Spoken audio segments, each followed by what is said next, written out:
కూటమి ప్రభుత్వం అత్యంత అరుదైన రికార్డుని సొంతం చేసుకుంటూ 164 సీట్లతో ప్రభుత్వాన్ని ఏర్పాటు చేసింది.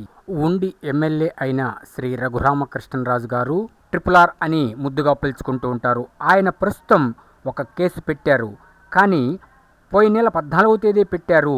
ఇప్పుడు FIR అయింది అని ఇప్పుడు ఎక్కడ చూసినా కూడా ఇదే టాపిక్ ఒకటి చర్చకు వస్తూ ఉంది. డిబేట్లో కూడా ఇదే జరుగుతూ ఉంది. మరి ఏం జరుగుతుంది, ఏమవుతుంది, ఎలా ఉంటుంది అంటే కొన్ని విషయాలు మనం మననం చేసుకోవాలి. ఎందుకంటే రఘురామకృష్ణరాజు ఏమి పిల్ల తరహా మనిషి కాదు. ఆయన గొప్ప పారిశ్రామికవేత్త మరియు ఎంపీగా చేశారు. ప్రస్తుతం ఎమ్మెల్యే, అధికార పార్టీ ఎమ్మెల్యే.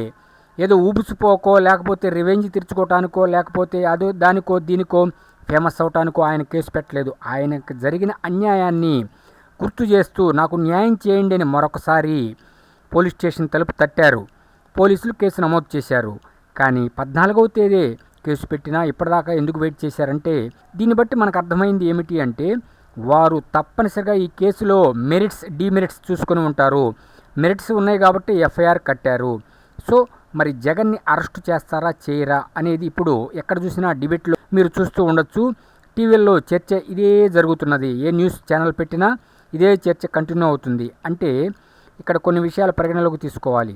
మాజీ ముఖ్యమంత్రి జగన్మోహన్ రెడ్డి మీద కాకుండా ఇంకా కొంతమంది మీద కూడా ఆయన కేసు ఫైల్ చేశారు.